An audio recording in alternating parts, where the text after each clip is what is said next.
Kulikayo nnyo Wandru Bone Kapeeka kalewo ttyo nga tuvudde tukomye wano mu Kampala ku Parliament y'eggwanga.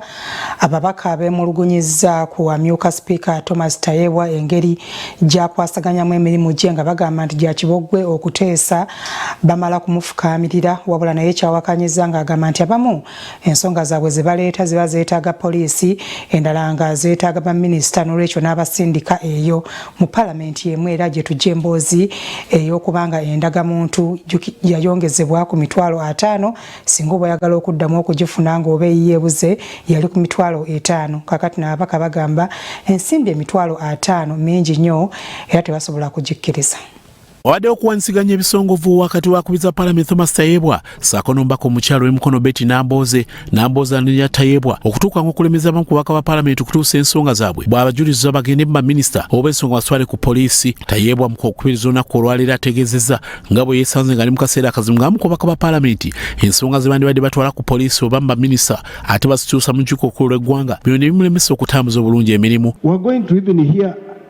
Matters of national importance where a man and a woman have fought and we will not do our work. So colleagues, you're not only wasting my time, you're also wasting yours. Atuse n'okunokolayo Mbaka Nambooze abadde amufuukidde ekizibu obwedde abamusindikira obupapula n'amutaataganya mu ngeri gy'abadde aweerezaamu. You will only get the respect if you give it others. A colleague has sent me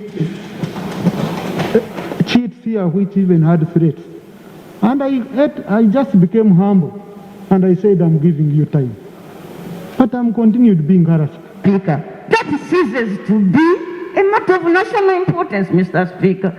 And these are matters which can come either through petitions or Prime Minister's time. Kubanga abantu balina okugenda ewa Speaker beewoomye ekivaamu bawaayiriza oba batuukiriza ebigambo ebitabadde byakutuuka eyo ate nga babikyusizza namu nolaba nga Sipiika alina olutalo n'abantu ebyo bye bakola osuula kadaaga kaakati ku baana abapya era babitandise nandala sajja tutula nayo ku opposition oyinza otya okuddira omwana ng'ayogedde ku kugoba abantu 13 mu constituency ye n'okitemerako ettaka n'ogamba mbu agenda wabe ku poliisi nandala. Nange bwe nakomawo wano nazuula ng'ebintu bipya kwegamba bintu byafuuka byakulobinga.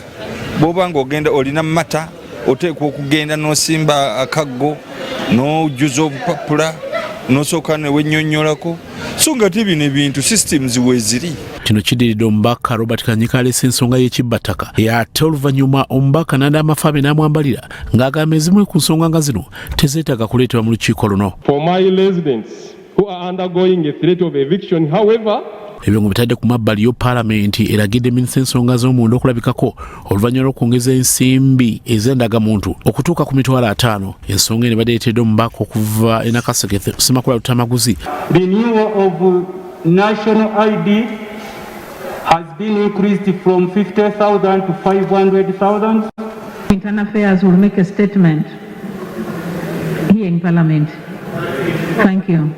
The price remain as it is, or if there is any increment, it should not go to 500,000. That is too much, because there are many things the communities are suffering from. Yombako okuva e Bunyole Godfrey Mutibwa naye asaasidde nnyo naddala bannayuganda balina okutindiga engendo okufuna endagamuntu. Abantu baffe baavu esaazi n'emitwalo 5 omuntu nga mulimi ajja kufuna ate emitwalo 5 ate ng'embeera gye tulimu nti omuntu okubeerako n'ekyakola kyonna oteekwa okubeera ng'olina national ID.